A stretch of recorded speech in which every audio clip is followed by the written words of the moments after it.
Se você beija a tua namorada ou namorado e descobre que ela não é ela, mas tem a mesma cara e a mesma mente, a ponto dela mesmo não saber que ela não é ela. Mas aí aparece a original que acha que é ela, e nesse meio tempo a outra que acha que é ela, mas não é ela, fica verde. Só que ela não sabe que tá verde e automaticamente ainda é ela, só que por dentro, mas não é mais ela por fora. Com quantas laranjas Joãozinho ficou no final? Parece que eu só falei abobrinha, mas é exatamente essa insanidade que acontece no arco mais paranoicamente ensandecido da Marvel. Tirando a parte do João e as laranjas. Invasão Secreta é um arco de 2008 que sucedeu os eventos de Guerra Civil e Aniquilação e antecedeu a chegada dos Vingadores Sombrios, e como você pode imaginar, a HQ é bem diferente da série de 2023. Começando pela quantidade de heróis e grupos envolvidos no evento, passando até mesmo pela escala dos combates e alguns acontecimentos. Coisas essas que, por motivos diversos, desde orçamento a direitos de uso, eu posso te afirmar, sem nem mesmo ter visto a série completa, que a gente não vai ver na produção da Disney. E outra coisa que complica um pouco também é que o arco principal de Invasão Secreta, ele acontece numa minissérie de 8 edições, que eu tenho compiladas aqui nessa edição de luxo da Marvel, que eu já tenho já faz alguns anos, mas a história total mesmo se expande através de outros títulos. Tanto que o arco central que tá aqui, ele tem mais ou menos umas 220 páginas, desconsiderando aí os extras, mas todo o complexo da narrativa dá mais ou menos umas 710. Ou seja, um terço da história, praticamente, um pouquinho menos que isso, é o arco principal de Invasão Secreta. Todo o resto, para completar as 710 páginas, são coisas que levaram a esse evento e coisas que aconteceram depois do próprio arco. E eu não diria que isso afeta negativamente a experiência, caso você leia só esse arco principal e pronto, exceto por uma coisa. E eu vou entrar em detalhes na parte com spoilers, mas basicamente a filha de um dos personagens é sequestrada e ao final do evento principal da HQ, eles percebem isso e vão atrás da criança. Só que a história acaba e a gente não vê o que acontece. Literalmente, fica por isso mesmo. E assim, não é um acontecimento super importante pro arco, não é uma coisa que faz total diferença na história, mas fica aquela sensação de ponta solta, de coisa inacabada. Fechou a HQ e ficou por isso mesmo. Ninguém sabe se foi pegar a menina ou não e foda-se. E aí, se você quiser saber como esse micro evento acaba, você tem que ir atrás das edições separadas que vieram depois para fechar mesmo o arco, ou então comprar um omnibus que tem tudo junto. Mas tirando isso, eu diria que a história é crocante. Tem uma narrativa interessante com boas reviravoltas, uma arte excelente e várias daquelas páginas duplas que eu acho muito foda. Nossa, tem umas aqui que eu colocava numa moldura fácil. E uma coisa engraçada que acontece nessa HQ toda hora é que parece que os autores se convenceram de que ninguém conhecia alguns personagens da história e vira e mexe aparece alguém falando: meu nome é tal, eu sou o herói tal e eu participo do grupo tal. Anota aí, caralho. E eles continuam falando o que eles vieram pra falar, tipo, eu sou fulano, meu nome em secreto é tal, e eu sou o herói tal, e aí eu vim do grupo X, mas vamos ali comer o lanche. E convenhamos, se alguém falasse assim comigo na vida real, eu já tava convencido na hora de que é um alien. Não precisa nem de mais nada, nem precisa ficar verde. Contudo, uma coisa que tem que chegar devidamente avisada é o spoiler. Portanto, olá, eu sou o Lucas, do canal Cafeína Overdrive, que faz parte daquele grupo pouco heróico chamado YouTube. E agora começam os spoilers. O arco principal, eu não vou resumir o omnibus, começa com a notícia da morte do Capitão América depois do sumiço do Nick Fury e, na sequência, o assassinato do primeiro agente da SHIELD nas mãos de uma Skrull infiltrada que, ainda por cima, assumiu a identidade do cara. Disso, a gente pula para a autópsia da Skrillelectra, a Electra Skrull, que foi derrubada numa batalha antes do começo da história principal de Invasão Secreta. E, basicamente, é ela que marca o começo da paranoia oficial aí dos heróis. Porque basicamente é a partir dessa revelação que eles começam a duvidar de qualquer um. Então, tipo, ninguém mais sabe quem é quem. Se a Electra, que era Electra, era uma Skrull que ficou disfarçada por sabe-se lá quanto tempo no meio deles, e eles só descobriram isso depois que ela morreu, imagina quantos outros heróis também não são Skrulls, né? Basicamente é isso. A exemplo do Duggan, aquele agente da SHIELD do começo, que todo mundo tá achando que ainda é ele mesmo.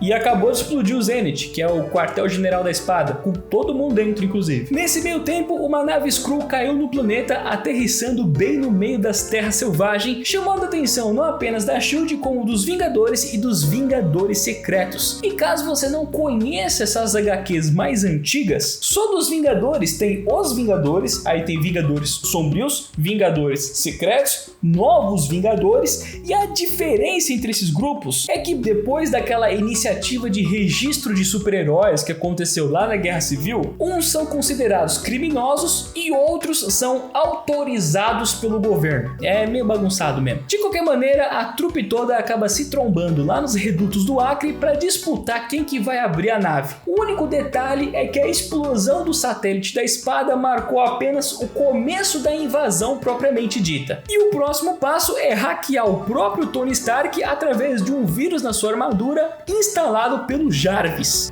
Nessa época o Jarvis ainda era uma pessoa, ele era um mordomo de carne e osso. Na verdade esse era o Skrull, né? Mas o outro eu acho que era uma pessoa. Com o vírus instalado no próprio Tony Stark, tudo começa a dar ruim. O porta-aviões da SHIELD cai, os sistemas de defesa do planeta e tudo mais que usa a tecnologia Stark vai pro saco e deixa geral vulnerável a um ataque alienígena. E eles também mandaram o próprio prédio do Quarteto Fantástico pra zona negativa só pra garantir. E enquanto o Stark tá convulsionando no meio do mato, a nave que caiu se abre e revela mais um monte de super-herói. A única diferença é que alguns deles não atualizaram os uniformes. Mas a situação está prestes a mudar porque o próprio Reed Richards, o Homem Elástico do Quarteto Fantástico, acabou de descobrir o que fez os disfarces Skrulls passarem despercebidos por todo mundo durante tanto tempo e como revelados. Pena que o Hank Pym, que estava com ele esse tempo todo, também era Skrull. A porradaria tá comendo solta lá no Acre, ninguém sabe quem é quem, tem dinossauro no meio do rolê, gente se espalhando pra tudo quanto é lado, o Ronin se convencendo de que reencontrou a mulher dele que devia estar morta nesse ponto da história, e a Mulher-Aranha, que na verdade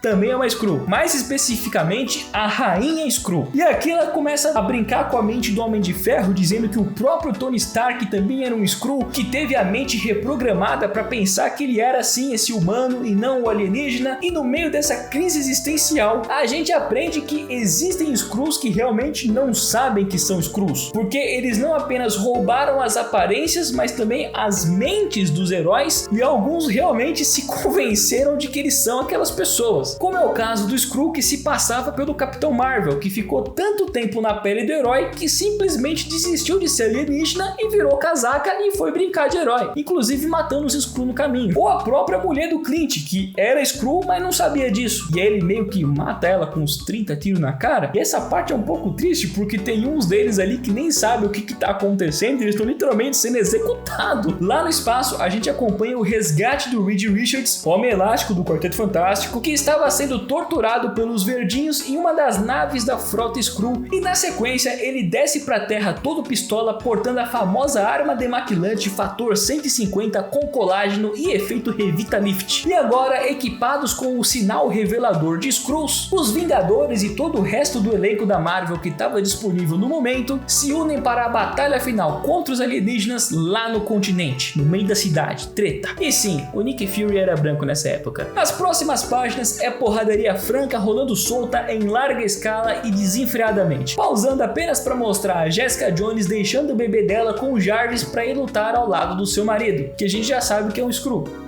O Jarvis, não o marido, mas pode ser que seja o marido também. A treta continua por mais algumas páginas até o Norman Osborn, diretor da iniciativa Thunderbolts, meter um headshot na Rainha Skrull na frente do mundo inteiro. Porque pode estar explodindo o planeta, vai sempre ter algum repórter filmando tudo em extrema segurança. E esse fato pode não parecer grande coisa nesse momento, mas algumas páginas depois foi exatamente isso que garantiu para ele todos os contratos do governo que antes eram do Stark, assim como a posse da Torre dos Vingadores e todo o resto que antes era da iniciativa dos super-heróis. E aí a batalha acaba, a história mais ou menos se encerra por aí, com ele tomando posse desses cargos, mas antes de encerrar o resumo, eu preciso ressaltar só uma coisinha básica que eu acho que é um furo de roteiro. No calor da luta, o Stark identifica uma nave Skrull com alguns heróis dentro, trazendo-os de volta para a Terra. Então a gente vê a verdadeira Elektra, a verdadeira Mulher-Aranha e o Dugan de novo? Quer dizer que o cara que a Skrull matou no começo também também era um Skrull, só que nenhum dos dois sabia disso? Não me parece uma invasão muito organizada. Pra fechar, o Clint pega a mulher dele de novo, e eu espero que essa seja certa, pelo amor de Deus, e nós temos a notícia do sumiço do bebê da Jessica. E só pra vocês não ficarem tristes, eu conto, pode deixar. O Luke Cage e a Jessica saem perseguindo os Skrulls restantes do planeta e interrogando geral com a ajuda dos Thunderbolts, até acharem o Jarvis e convencê-lo a devolver a criança, poucos momentos antes dele levar uma bala do mercenário. E assim a gente fecha o resumão do arco principal de Invasão Secreta. Uma história que é legal por si só, mas um pouquinho mais interessante se você tiver acesso àquelas narrativas que a rodeiam, né? Principalmente as que vêm um pouquinho antes para você entender como é que essa paranoia começou, e também algumas que vieram depois para você ver o after party.